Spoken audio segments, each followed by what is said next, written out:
There is a moment in some people's lives when everything collapses at once. Not gradually, not with warning, but all at once, like a floor giving way beneath their feet. No count down, no mercy, just the sudden, terrible freefall into something with no visible bottom. For Corinne Halstead, that moment came on a Tuesday morning in early spring, on a gravel road outside Alder Ridge, Tennessee. She was 26 years old. She had just given birth hours ago to twin babies wrapped in a hospital blanket.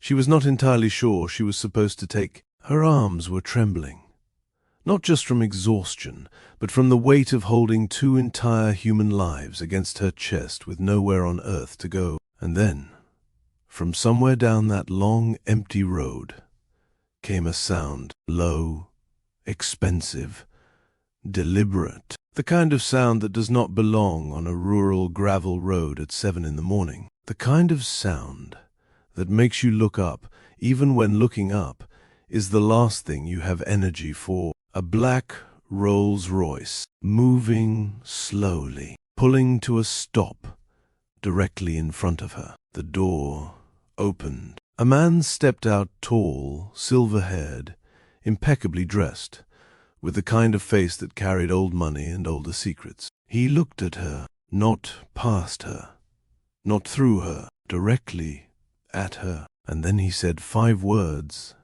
she was completely unprepared to hear. "Corinne, I am your father." Have you ever been thrown away by the people who swore they would stay? Have you ever hit the very bottom of your life while holding the ones you love most tightly in your arms, trying to protect them from a fall they do not even know is happening? Because that is exactly where Corinne was. No home, no money, no family willing to open a door. Just 2 newborn babies, a gravel road, and the crushing silence of a morning that did not care about her pain. This is her story. Hours after giving birth to twins, she was kicked out with nothing, no home, no money, no one standing in her corner. Just 2 babies, and a stretch of gravel road going nowhere she could name. But that Rolls Royce, that silver-haired man stepping out onto a gravel road like he had been looking for this exact moment for years. He was about to flip her entire world upside down,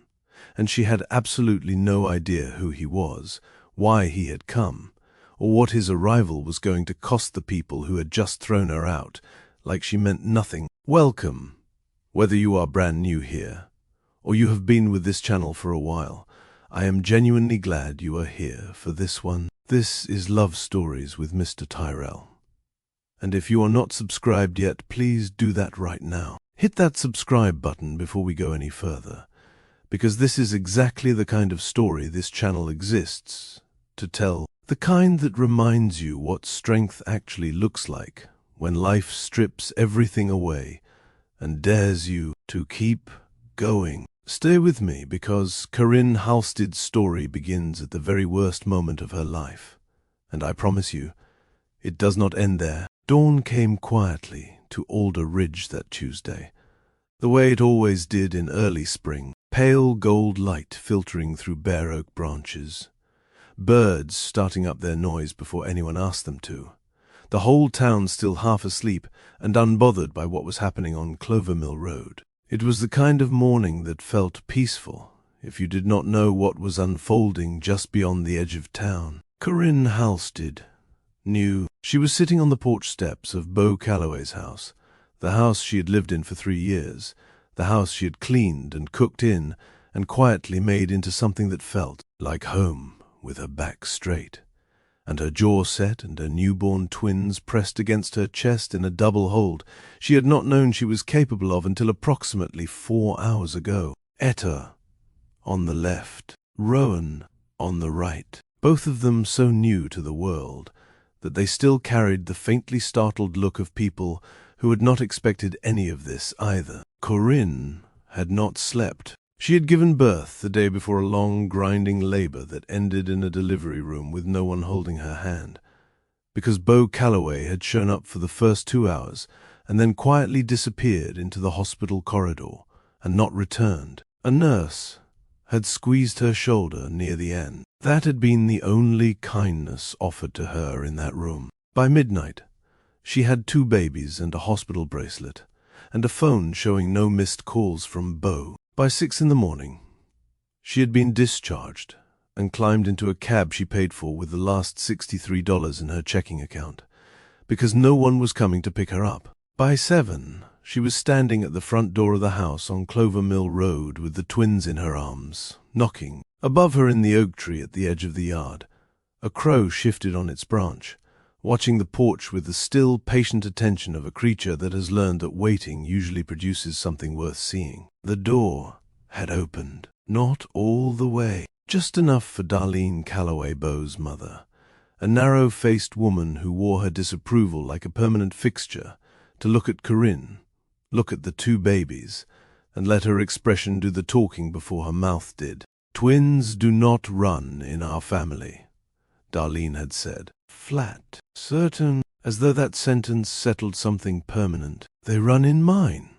Corinne had replied, and her voice had been steadier than anything she felt in that moment. Darlene's eyes moved past her to the street. "Beau is not here. Where is he?" No answer. Just that look, the particular look of a woman who has already made her decision and sees no reason to discuss it with someone she has already dismissed. The door opened wider, briefly, long enough for a bag to appear, the olive-green duffel Corinne kept her clothes in, packed with the careless efficiency of someone who had done it quickly and without guilt. It landed on the porch step beside her feet with a dull, final sound. "I think it would be best if you found another arrangement," Darlene said, "for all 3 of you." The door closed, not slammed. That would have carried some emotion,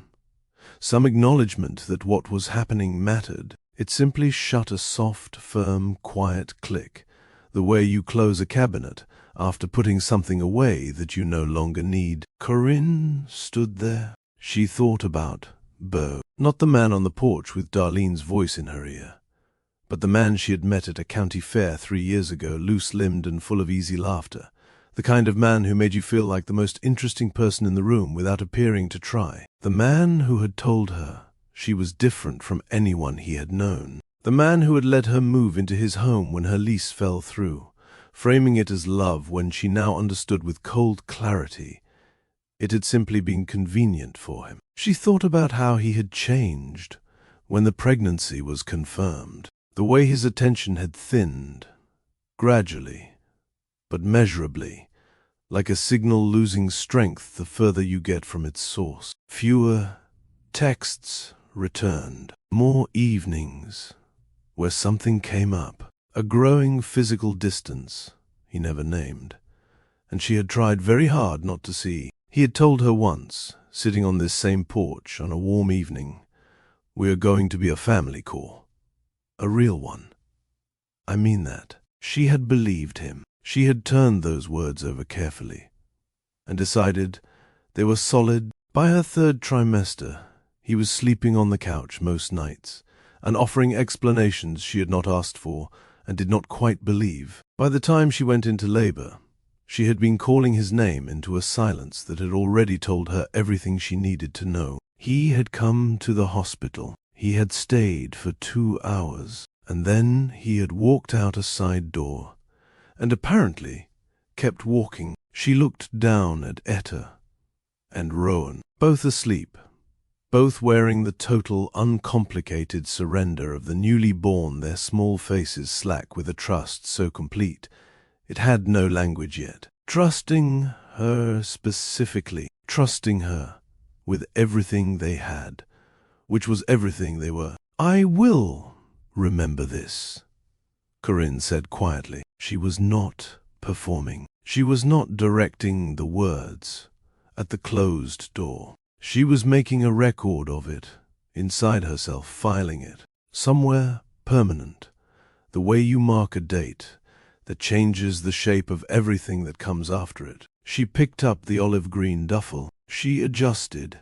Etta. She stepped off the porch. The road was gravel for the first quarter-mile before it met the county asphalt, and Corinne walked it slowly, not because she lacked direction, but because her body was one day out of a hospital bed and reminding her of that with every step. Her mother was 3 states away and had not answered a call in 4 months. Her closest friend in town had moved to Nashville in January. Her bank account held $63, minus the cab fare she had already spent. She stopped beneath a large cottonwood tree, where the gravel road bent slightly east. The tree was the only shade available, and the spring morning was warmer than it looked. She lowered herself to the ground carefully, back against the trunk, and shifted Rowan to the crook of her left arm to free her right hand. The same crow from the oak tree at Beau's house, or one that looked just like it landed in the upper branches of the cottonwood above her and settled into silence. Etta stirred and made a small, unhappy sound. Corinne responded before it could build into a cry, lifting, adjusting, murmuring something wordless and steady that she did not have the energy to shape into actual language. She was exhausted in a way that had moved past ordinary tiredness into something structural, something that lived inside her bones. Her eyes burned. Her hands were not entirely steady. There was a specific grief sitting in her chest, not just for the home she had lost or the man who had evaporated, but for the version of the next few years she had been quietly building in her mind. The version where she was not on a gravel road at 7 in the morning alone, with 2 newborns and a bag, and no idea what came next. But underneath the exhaustion, underneath the grief, there was something else. Something that had not existed before yesterday, before the delivery room, before the moment the nurse placed Etta in her arms, and she looked down at that face and understood immediately, and without any question at all, that this was the most important thing she had ever done. Something quiet and absolute. Not hope, exactly, not yet, but the first rough, unfinished material that hope is eventually made from. She looked down the road in both directions. Empty. Morning light spreading across the gravel. The crow settling above her. The sound of her babies breathing against her chest. Okay, she thought. Okay, we start from here. She did not know what starting from here would look like. She had no way of knowing that in approximately 40 minutes a black Rolls Royce would come down that empty road and stop directly in front of her, and a silver-haired stranger would step out, and the life she believed was finished would reveal itself to be something she had not yet begun to understand. She sat beneath the cottonwood tree, held her children, and breathed. That is where we find her. That is where the story begins. The crow in the cottonwood tree heard it before Corinne did. It lifted suddenly from the upper branches without any visible reason, a sharp, decisive departure, black wings cutting sideways across the pale morning sky, and Corinne looked up instinctively, following the motion with her eyes. That was when she heard it, a low, controlled hum, coming from somewhere down the eastern bend of the gravel road. Not a truck. Not one of the county vehicles that occasionally rolled through Alder Ridge on routine business. Something else entirely. Something with a different quality of engine. Quieter, deeper.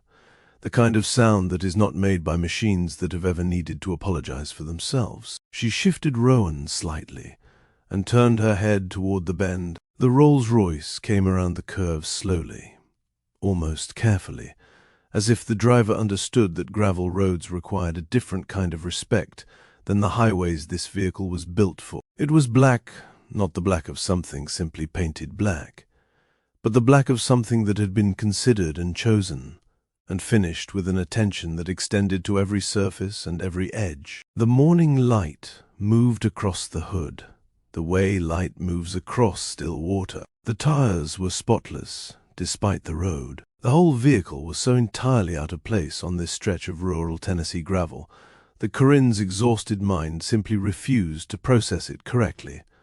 At first, the way a brain sometimes rejects information that does not fit any available category. She pressed her back against the cottonwood trunk and held her babies closer. The car slowed, stopped, not past her, not at some point further down the road. It stopped directly in front of the cottonwood tree, with the quiet precision of something that had been heading for this exact spot all along. There was nothing accidental about it. For a long moment, nothing happened. The engine cut. The silence that followed was complete, just the distant sounds of Alder Ridge beginning its morning somewhere behind her, and the soft, even breathing of Etta and Rowan against her chest. Then the rear door opened. The man who stepped out was somewhere in his early 60s, tall, the kind of tall that reads as natural rather than imposing, built into the proportions of him rather than something he used to take up space. Silver at his temples, silver threaded through the darker hair above, and the overall effect was not of age but of something that had settled into itself over many years and arrived at a quiet, unmistakable authority. His clothing was simple by design rather than necessity, a dark wool coat, open at the collar, no tie, no ornamentation of any kind. The kind of simplicity that costs more than most people spend on things that try very hard to look expensive. He was not looking at the car, or the road, or the spring morning around him. He was looking at Corinne, not the way strangers look at a young woman sitting alone on the ground with 2 babies and a duffel bag, which would have been with pity, or discomfort, or the particular careful avoidance of people who do not want to feel responsible for something they did not cause. He looked at her the way someone looks at a person they have been trying to find for a very long time, and have almost stopped believing they ever will. He took 2 steps toward her, and stopped. He kept both hands visible at his sides, his posture carrying something deliberate, a kind of careful openness, the body language of someone who understood that moving too fast in this moment would end everything before it began. "Corinne," he said. His voice was measured and careful, carrying the kind of control that comes from a man who had rehearsed this moment many times and was now discovering, standing on a gravel road in the early morning light, that no rehearsal had been adequate. "I believe I am your father." The words landed in the morning air and stayed there. Corinne did not move for a full 3 seconds. Then she moved not toward him, but back, pressing further into the trunk of the cottonwood, her arms tightening around the twins with the automatic precision of someone whose body has already identified something unknown before the conscious mind has finished forming a response. "Excuse me?" Her voice came out lower than she intended, rougher. "I know how that sounds," he said. He did not step closer. He stood exactly where he was. "I know you have no reason to believe me.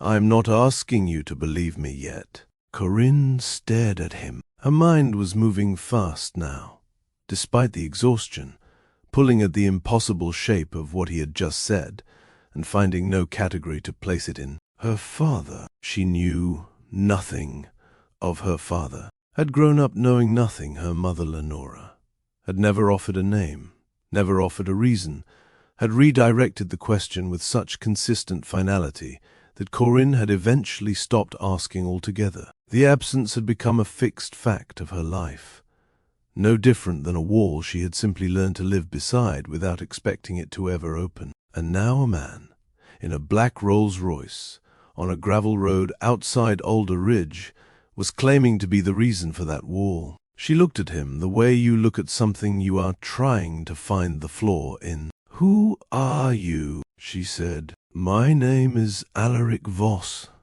he said, "and I have been looking for you for 9 years. The world did not spin. It did not go dark at the edges. It simply tilted very slightly, the way a table tilts when one leg proves shorter than the others, and Corinne Halstead sat beneath a cottonwood tree at the lowest point of her life and felt the ground beneath her become, suddenly, a great deal less certain than it had been 60 seconds ago. She did not invite him to sit. She did not move from where she was. She kept her back against the tree and her children against her chest, and she looked at Alaric Voss standing on the gravel road and said, "Start talking." He did. His voice remained steady throughout, not emotionless, but disciplined.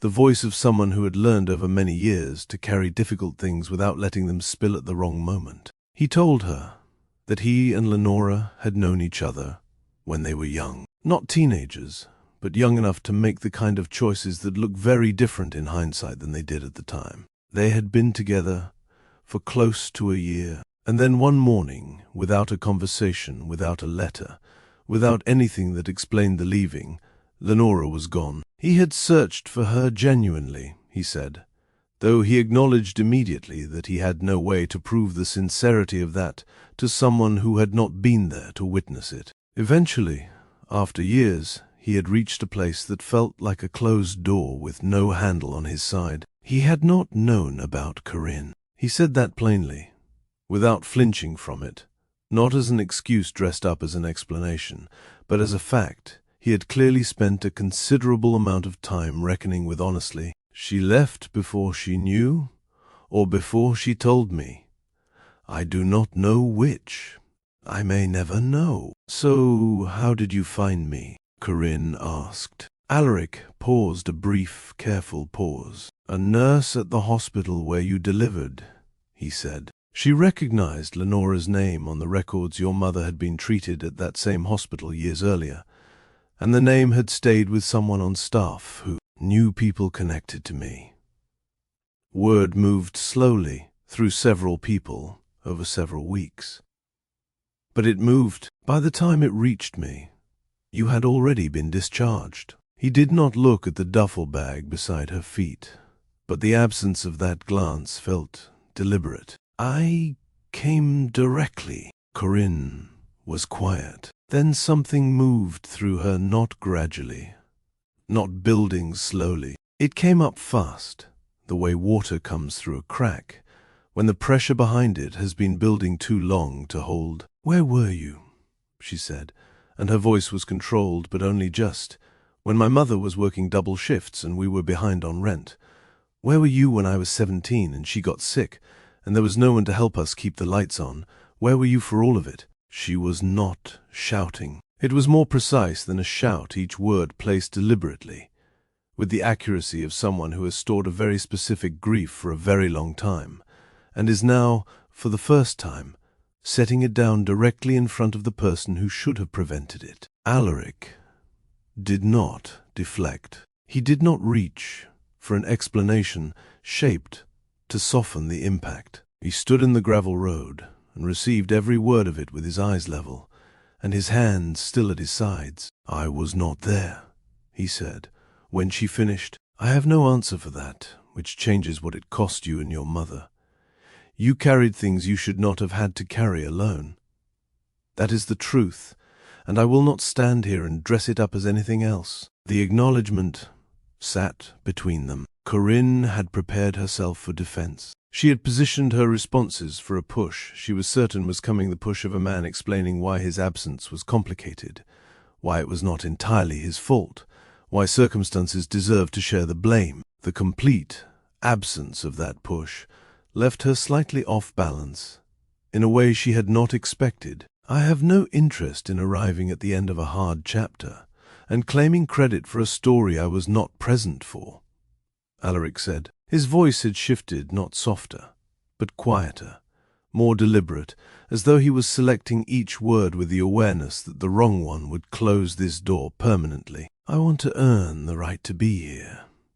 That is all I am asking, not your forgiveness, not your trust handed to me immediately, just the right to begin working toward both. Corinne looked down at Etta, then at Rowan, both still asleep, both still carrying that complete and defenseless trust in the only person who had shown up for them, the trust of children who do not yet know that the world contains people who do not show up. These babies, she said, and her voice dropped to something very quiet, quiet enough that Alaric leaned slightly forward to catch it without moving his feet, are not your second chance to feel better about the past. They are not a way for you to balance whatever ledger you have been keeping with yourself. They are everything. They are the only thing I have right now. that is completely mine and completely good. And I will not allow them to become anyone's project or anyone's path to feeling redeemed. I understand that, Alaric said. I need you to mean it. Not say it, mean it. I do. He held her gaze without looking away. And if I ever stop meaning it, I want you to remind me of this exact moment and tell me directly that I failed. I will accept that without argument. Another silence settled between them, longer this time, with more weight to it. A vehicle passed on the county road at the far end of the gravel stretch, distant enough to be just a sound. Etta made a small, sleepy sound and resettled against Corinne's arm. They deserve, Alaric said, more quietly now, almost as though he was saying it to himself as much as to her, the best of whatever I am genuinely capable of becoming. Which means I have to be honest about what that is.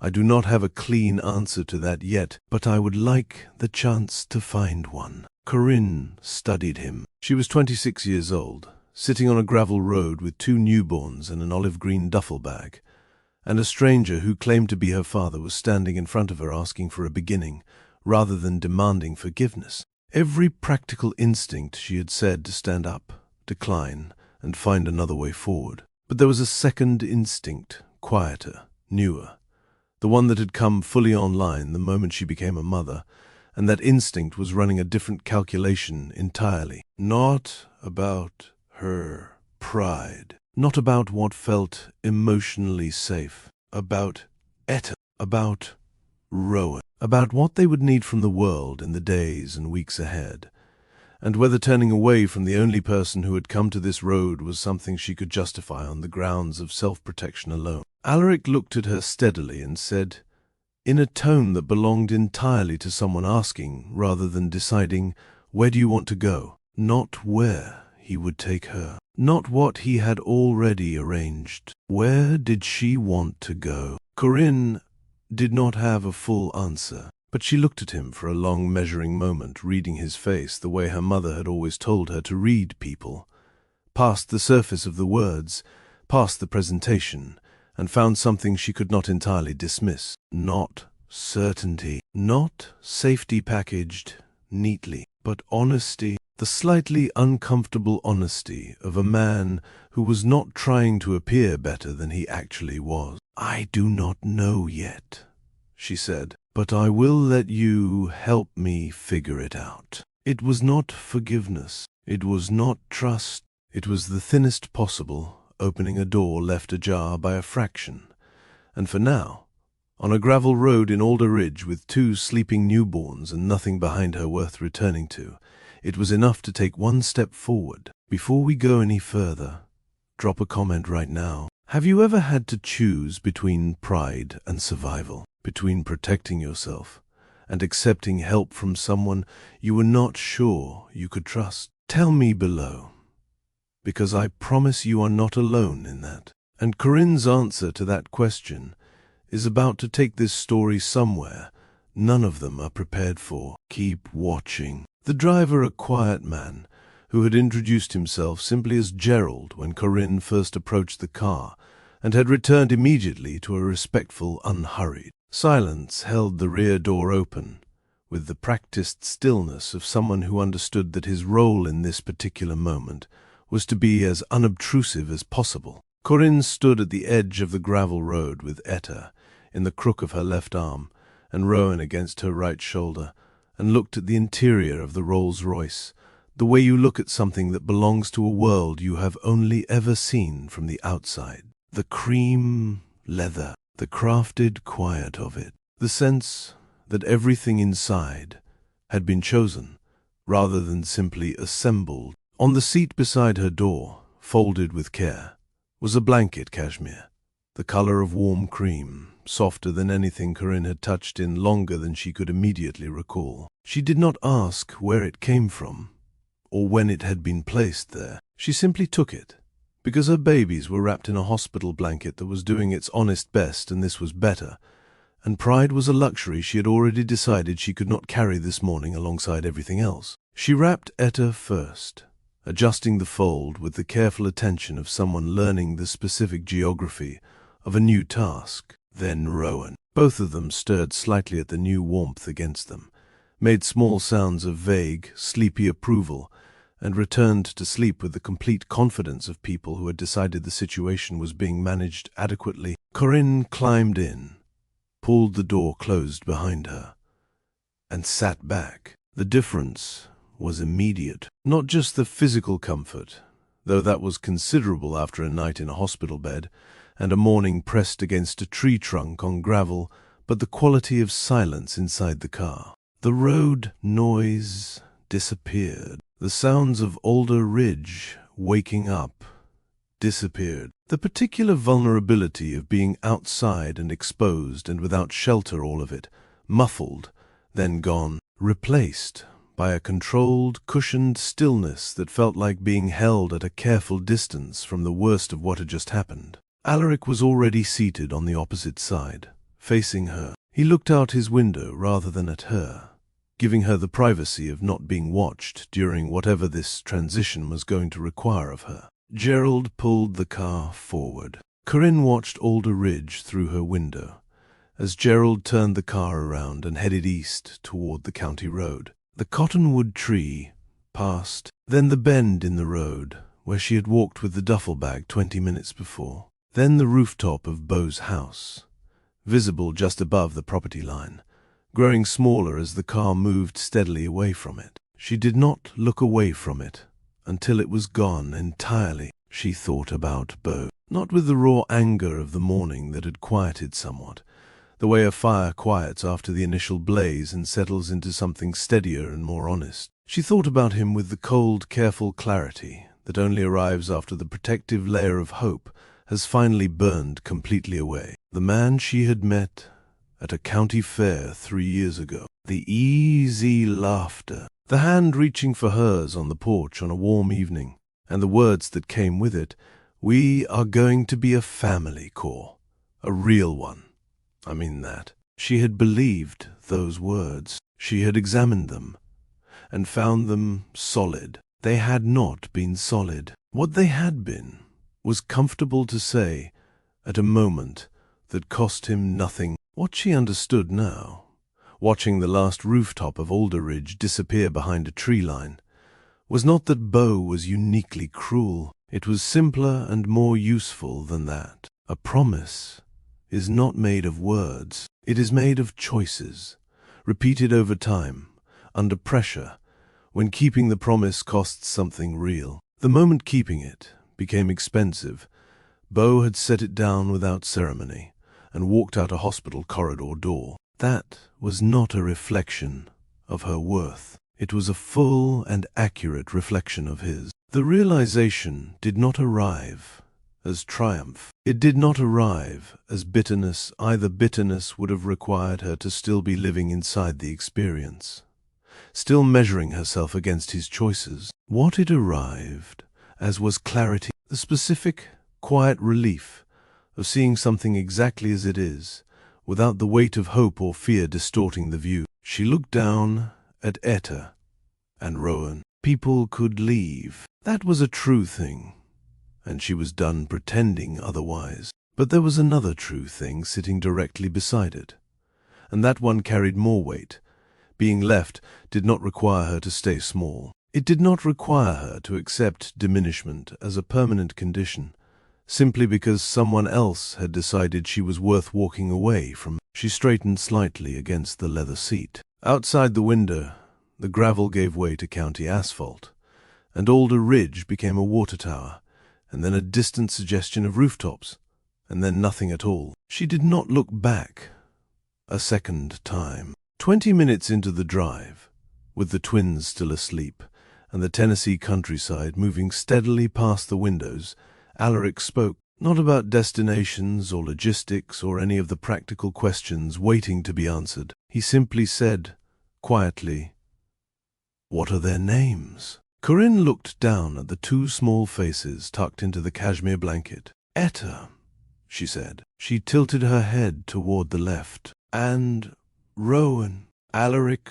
repeated them. Etta and Rowan. Not as confirmation, not as the automatic echo of someone filing away information. He said them the way you say something you intend to keep, with a deliberate weight given to each name, as though he was already making room for them somewhere permanent inside himself. Corinne noticed. She did not comment on it, but she noticed what followed. The drive was not a single dramatic turning point. It was a series of smaller things, building over weeks and then months, the kind of rebuilding that does not announce itself, but becomes visible in the texture of ordinary days, growing gradually less frightening than the one before. Alaric had a home outside Nashville, large and measured, built for quiet rather than display. He offered Corinne a separate wing of it, with her own entrance and her own schedule,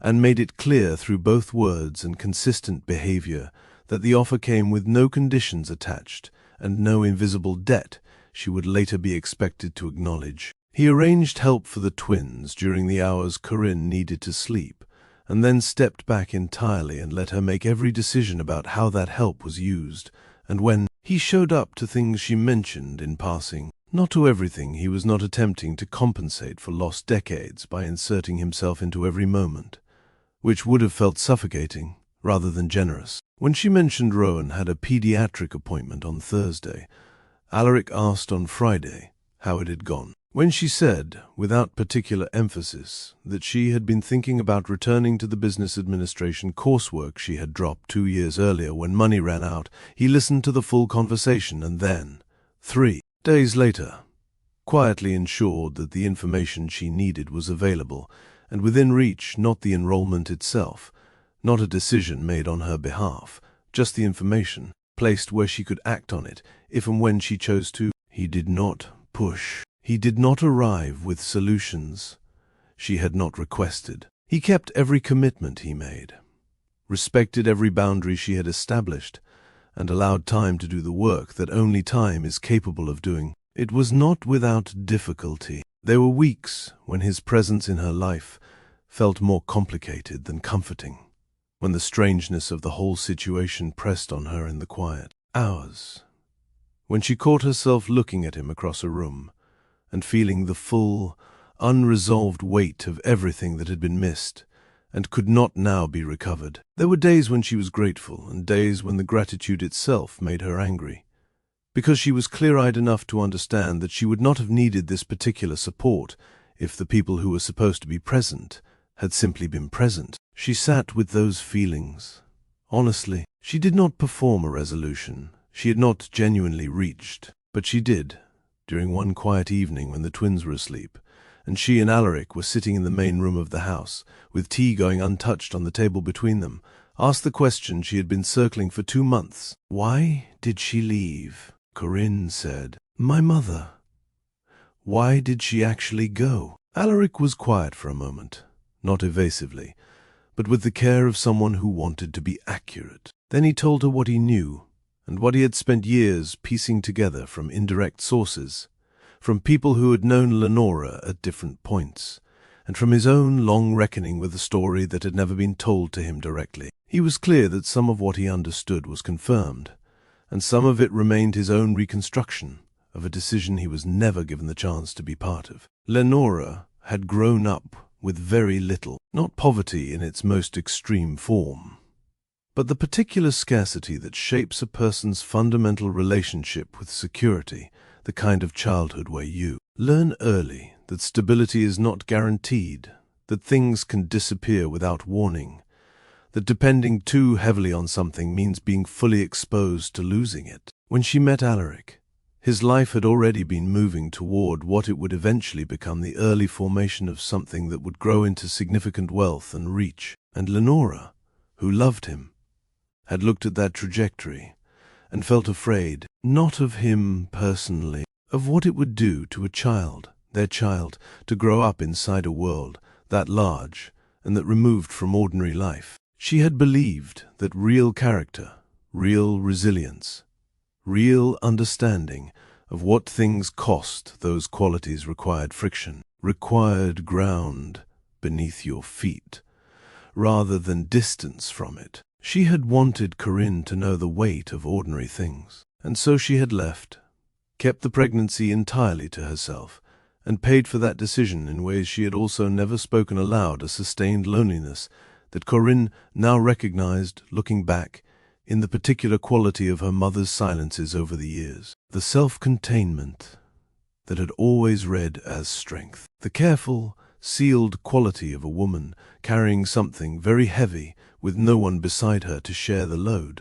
Corinne sat with that for a long time, without speaking. She did not decide that her mother had been wrong. She did not decide that Alaric had been wronged beyond all accounting. The truth was more textured than either of those positions could hold. Lenora had made a choice rooted in love and shaped by fear, and it cost all three of them something that could not now be recovered. Alaric had built something significant during those same years, and had arrived at the far end of that construction to find that the thing he had most wanted time with his child, a relationship with the person who carried his name forward, had been spent elsewhere, on things that had never mattered as much as he had convinced himself they did in the moment. Nobody had won, and Corinne was the one living in the space between two people's choices. What she did with that understanding was entirely up to her. By the time Etta and Rowan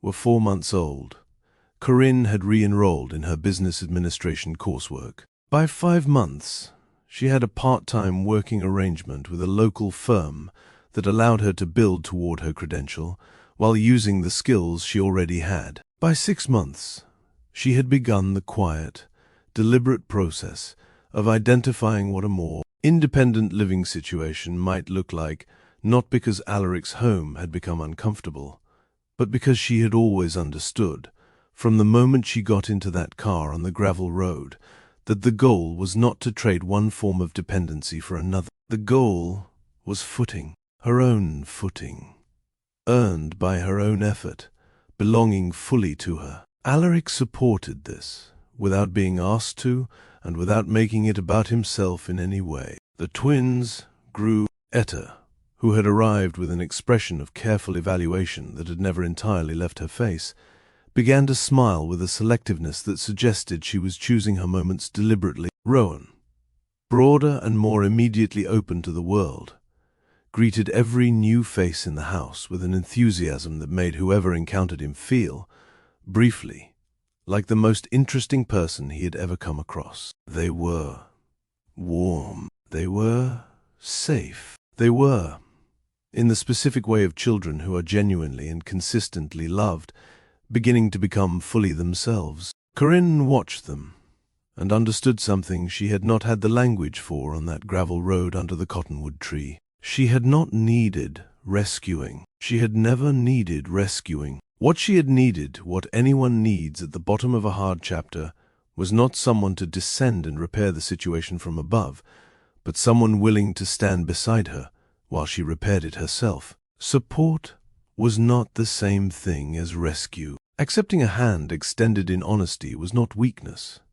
It was the most practical form of courage available, when the alternative was staying on the ground indefinitely out of pride. She had not stayed on the ground. She had gotten up. She had kept going. She had made decisions under impossible conditions with 2 newborns and no safety net, and she had made them well enough.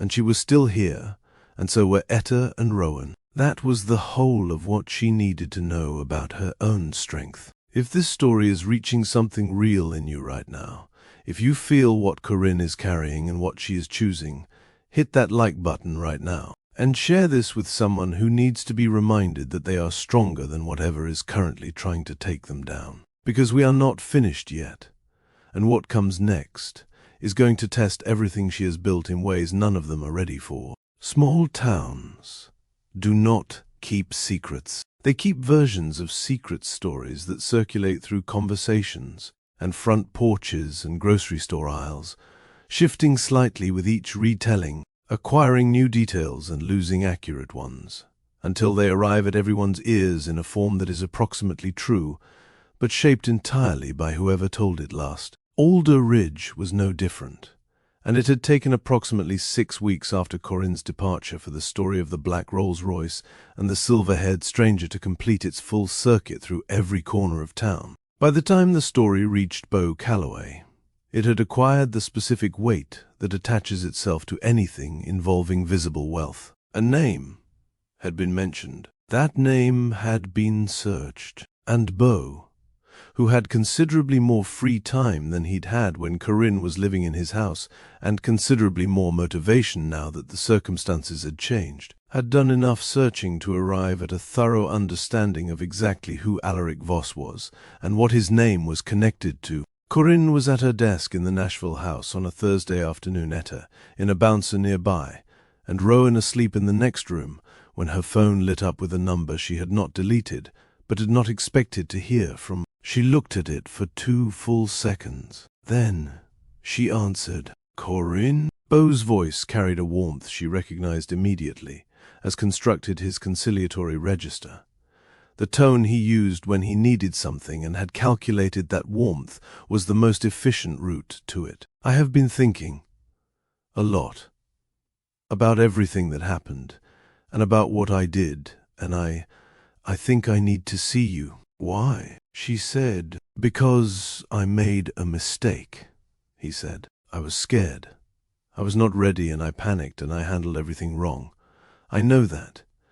I know what I put you through was not right, and I want to make it right. I want to be involved with the twins. I want to do what I should have done from the very beginning." She agreed to meet him, not because she was uncertain about where she stood, she was not, but because she believed certain conversations needed to happen face to face, stated clearly and heard directly, so that nothing could later be reinterpreted or misremembered in a way that left room for continued interference. She asked Alaric to drive her. It was her choice to ask, not his assumption that he should come, not a default arrangement. She had thought about it beforehand and decided deliberately. She was not asking because she needed someone to hold her up. She was asking because she had learned over the past several months that choosing to have someone in your corner was an entirely different thing from needing someone to carry you. One was wisdom. The other was dependency. She knew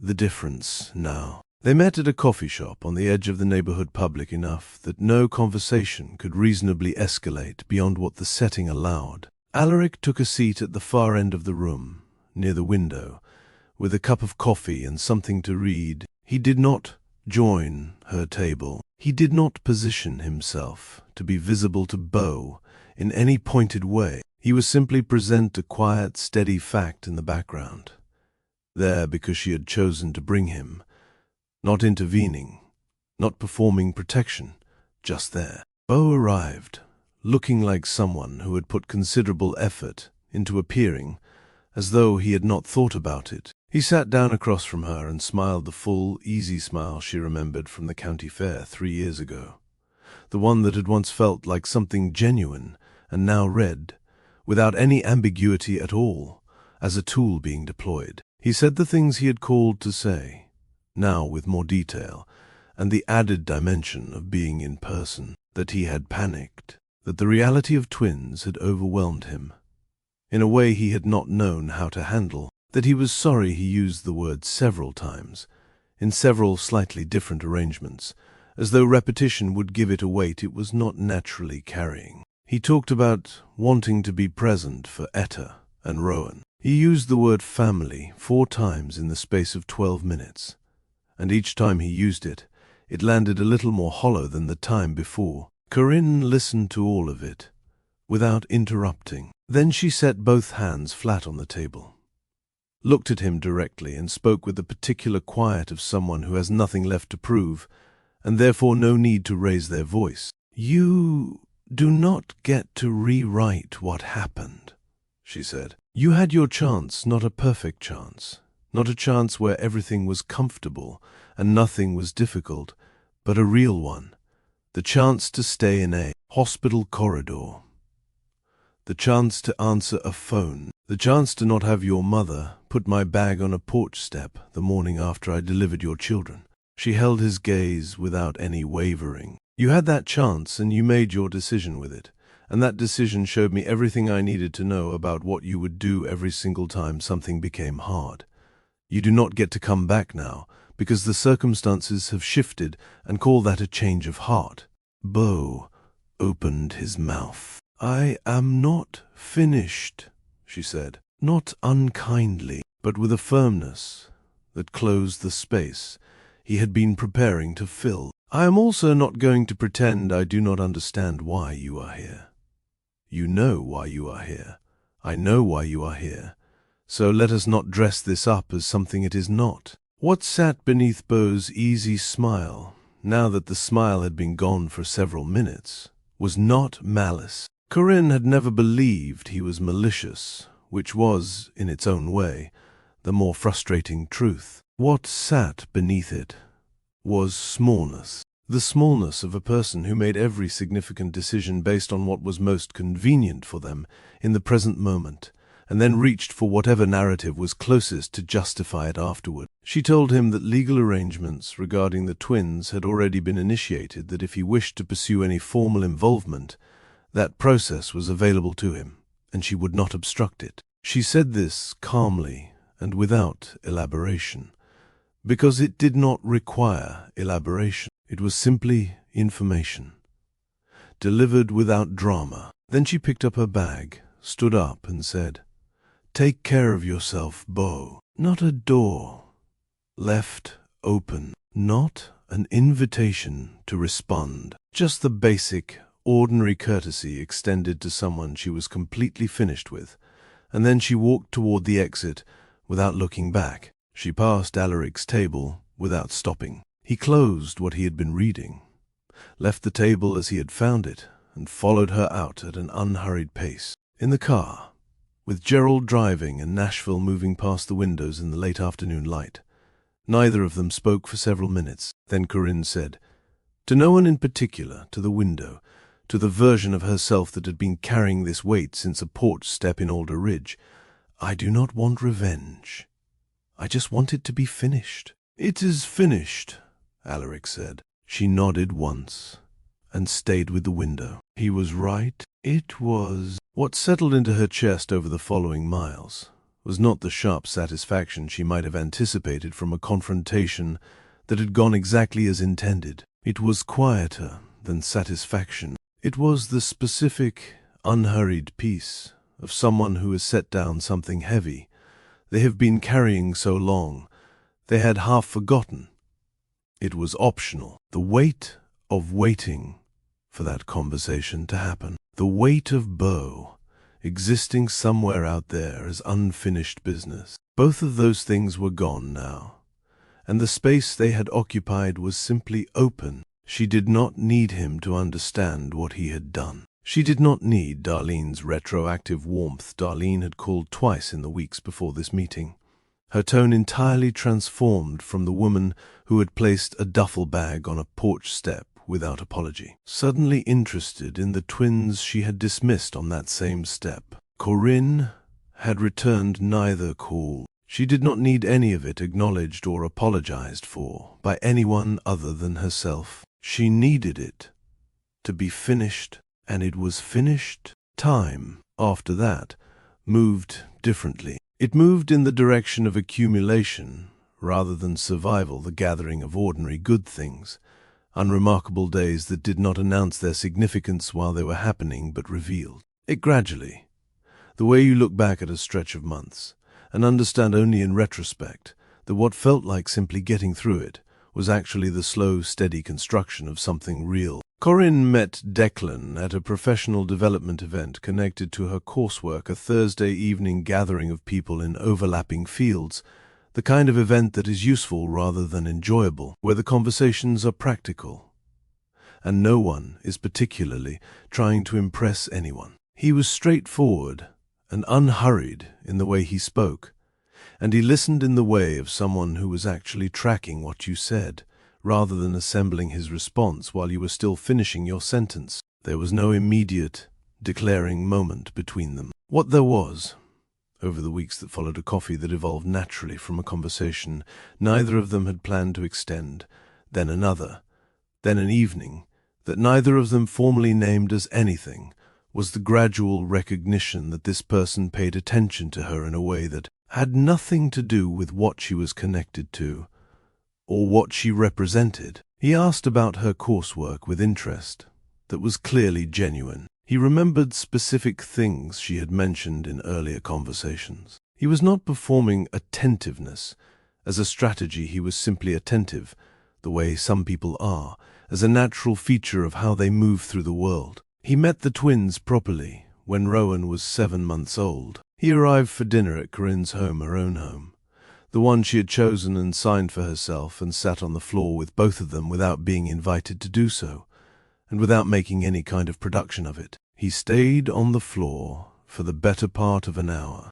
Etta, who maintained her careful evaluation of everyone who entered her space, observed him from a distance for most of that time, and then, on her own schedule, without any prompting, crawled toward him with the deliberate assessing approach of someone who has decided to conduct a closer inspection before rendering a final verdict. He showed up for ordinary things, not for the moments that called for a gesture. Those moments are easy, and almost anyone can rise to them because they come with an audience and a clear expectation. He showed up for a Tuesday when Corinne had a deadline, and both twins were difficult, and she had barely slept. He arrived with food she had not asked for, and the quality of presence that means someone is genuinely there, not managing the situation from a comfortable distance, not performing helpfulness, but actually present and asking nothing in return. He was there the evening.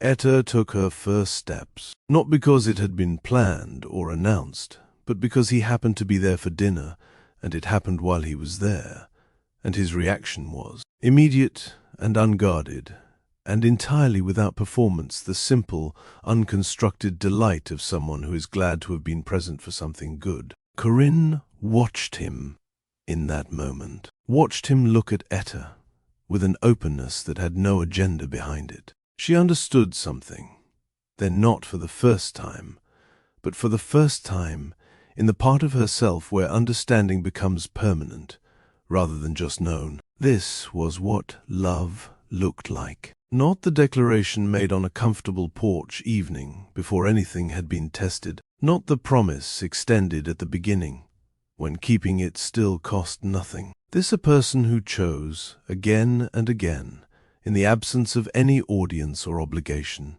to show up for the minutes that no one was marking, the minutes that built into days, the days that built into something solid and true and entirely earned. It was warm, it was steady. It belonged to both of them equally, built at a pace that asked nothing of her she was not ready to give, and offered nothing that was not genuine. She had not waited for it to be handed to her. She had built herself into someone who could recognize it when it arrived, and stay open enough to let it in. There is a version of Corinne Halstead that exists only in the past, now fixed there, permanent, like a photograph left in a drawer that you come across occasionally and hold for a moment before setting back down. She is 26 years old. She is sitting under a cottonwood tree on a gravel road outside Alder Ridge, Tennessee, with 2 newborn babies and a duffel bag, and nowhere on earth to go. That version of her is real. She happened, and Corinne does not pretend otherwise, does not smooth the memory into something more comfortable, or reduce it to a footnote in a story she would prefer to tell differently. But that version is not the whole story. It is only where the story began. The Corinne who exists now 2.5 years removed from that gravel road lives in a home she selected and signed for herself, in a city that has become genuinely and fully hers.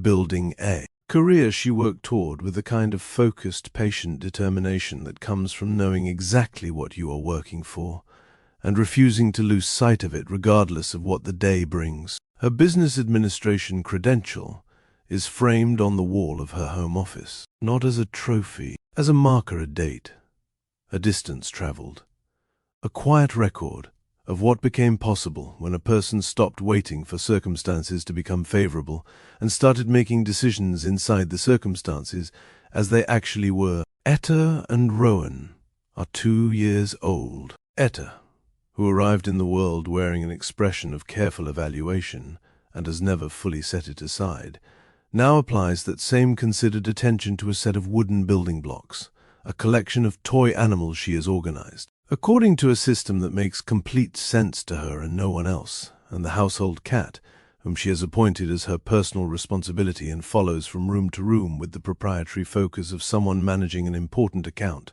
Rowan remains what he has always been from the first morning: open, immediate, generous with his enthusiasm, the kind of child who greets every new day as though it arrives specifically for him, and he intends to honor that by engaging with it fully. They are surrounded by people who chose them, not people bound to them by obligation or accident, but people who looked at Corinne and at her children and made a decision repeated daily, without fanfare, to show up. Alaric, who reads to them on Sunday afternoons and has learned through patient observation that Etta wants the animal books, and Rowan will commit to anything as long as the voices are sufficiently dramatic. Declan, who has become a steady and unhurried constant in their lives, the person both children reach toward, with the easy confidence of those who have learned that reaching will always be met. A small, genuine circle of people who are present not because they are required to be, but because they have chosen to be,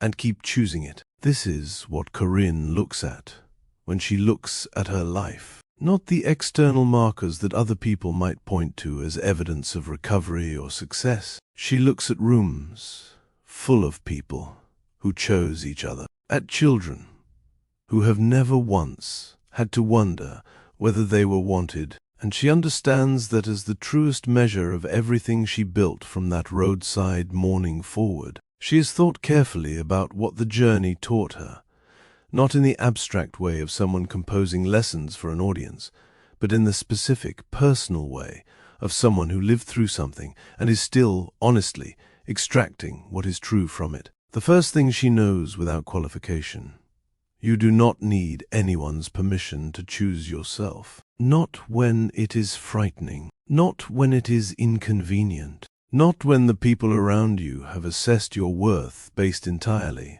on what serves them. Especially, and she means this, especially when lives depend on you making the right decision, regardless of how little support you have for making it. The second thing: real family is not assigned by biology. Biology is a starting point, and nothing more. Family is determined by who shows up repeatedly, over time, in the ordinary moments that no one is watching and no one will ever applaud. Alaric Voss earned his place in her children's lives not because of shared blood, but because he showed up every time he said he would, and then showed up for things he had not said he would, because he wanted to be there. The third thing she carries: strength is not the absence of breaking. She broke on that gravel road. She sat under a cottonwood tree and felt the full weight of everything falling apart at once.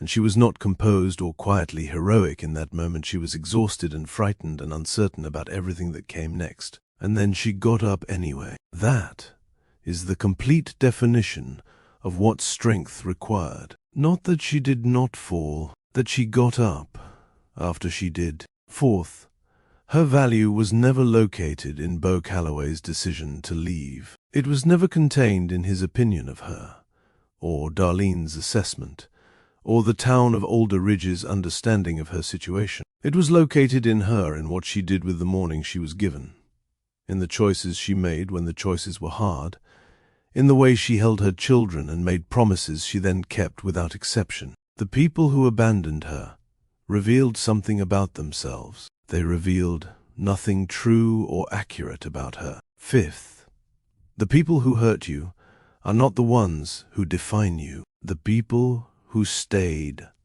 are. And the people who stayed: Alaric, Declan, the circle that formed around her as she built her life forward, those are the people whose presence tells the true story of who she is and what she is worth. Sixth, accepting help is not weakness. It is the most practical form of wisdom available to someone honest enough to understand that nothing real is built entirely alone. Corinne accepted help from a stranger on a gravel road, And that acceptance was not surrender, it was a clear-eyed decision made by someone thinking about what her children needed and refusing to let pride cost them something they deserved. Seventh, and the one she hopes Etta and Rowan carry with them as they grow into themselves, second chances are earned through sustained action, not granted through expressed need. Wanting a second chance does not create an entitlement to one. Alaric wanted one and earned it.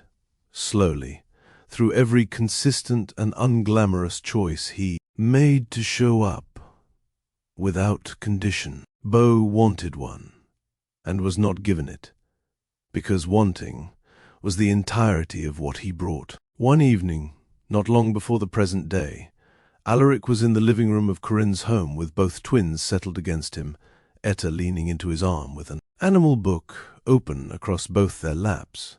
Rowan already asleep on his other side, with the boneless total confidence of a child who has decided this is a safe place to rest. Alaric was reading aloud, doing the animal voices with more commitment than he had probably intended to bring to the task, checking Etta's face every few lines to confirm she was following. Corinne stood in the doorway and watched this for a long moment without announcing herself. He had not walked into this scene. He had not arrived and been handed it as a reward. He had walked toward it, one careful, consistent step at a time, over 2.5 years, through her reasonable suspicion and her necessary boundaries, and the long, unglamorous process of trust being constructed from nothing at all. He had earned every moment of what she was looking at. She went to the twins before they slept that night and told them what she always told them, not as a routine, as a truth. She needed them to carry at the level where things become permanent and unshakable. "You are loved," she said. "You are wanted. You are enough." She had needed to hear those words her entire life. She had not heard them from the people who should have said them first and loudest. So she had made absolutely certain that Etta and Rowan would hear them from the very beginning every day, without condition, from someone who meant every single syllable with everything she had. That was the full circle, not the stability recovered, not the defeat of Beau Calloway's transparent return, not even the relationship with Alaric finding its footing after years of absence. The full circle was this: the words she had spent her whole life needing, now given freely and daily to the people she loved most. The wound, not erased, but transformed into something that protected rather than diminished. The sun comes up early in Nashville, in late spring. Corinne is on the back porch of her home, with a cup of coffee that is still hot, which remains a quiet luxury she has not stopped noticing. The light coming over the tree line is the same pale gold it has always been in early spring. Light does not change. Mornings do not change. What changes is who is standing in them, and what they are carrying. This morning, she is carrying very little that is heavy. Inside the house, she can hear Declan moving through the kitchen with the ease of someone who knows where everything is kept and belongs in the space. Etta and Rowan are still asleep, which will not last much longer. Alaric is coming for lunch. The afternoon has no emergencies scheduled in it, which is itself something she once could not have imagined as a realistic possibility. She thinks about that stretch of Tennessee gravel. She does not avoid it. She thinks about the cottonwood tree and the duffel bag, and the morning's fear and the 2 babies who trusted her completely when she had not yet figured out how to trust the next hour. She thinks about the woman sitting in that gravel,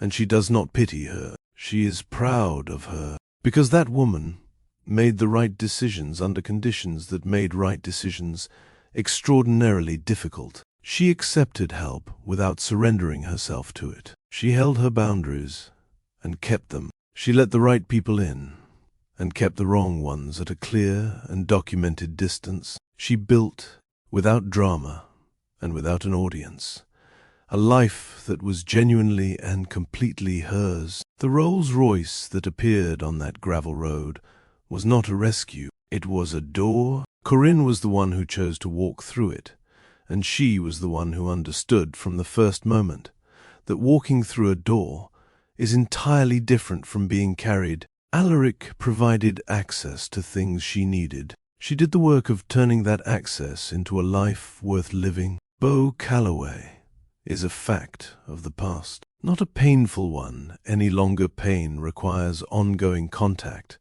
and she has given that memory no room to maintain any heat. He is simply something that happened, like a season that caused damage that has since been fully repaired. Both things were real. Neither requires his presence in her thoughts going forward. The twins will grow up, knowing they were fought for. They will learn the details when they are old enough to hold them: the gravel road, the cottonwood tree. The morning their mother walked away from a porch, with everything she owned in a bag, and 2 newborns, and a specific kind of courage that did not announce itself or ask for recognition. They will know it, because Corinne will tell them, not as a cautionary story, as evidence, as proof that the life they are living was built by someone who loved them before the building had a foundation, before the first wall was up, before she had any clear picture of what the finished structure would look like. She watches the morning light move across the yard, spreading from the tree line inward,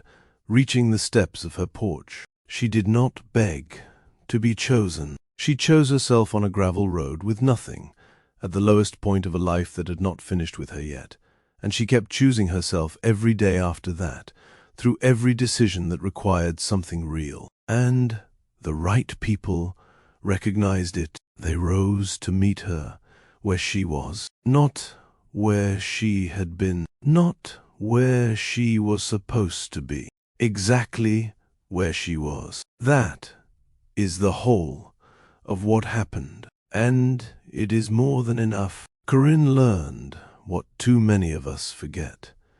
You do not have to beg to be chosen. You can choose yourself. And when you do, when you make that decision and hold it, and refuse to set it down, no matter how heavy the morning gets, the right people will recognize your worth and rise to meet you there. That is where we leave her, on a back porch in the early morning light, with hot coffee and a quiet house, and people inside it who chose to be there. If Corinne's story moved something in you, if any part of this reached close to home, if you recognized yourself anywhere in this journey, then do something right now before you move on. Subscribe to Love Stories with Mr. Tyrell right now, before this window closes, because every single week, this channel brings you exactly this stories of people who refused to stay broken, people who were discarded and dismissed and counted out and came back anyway, people who remind us every single time that no matter how completely a chapter seems to have ended you,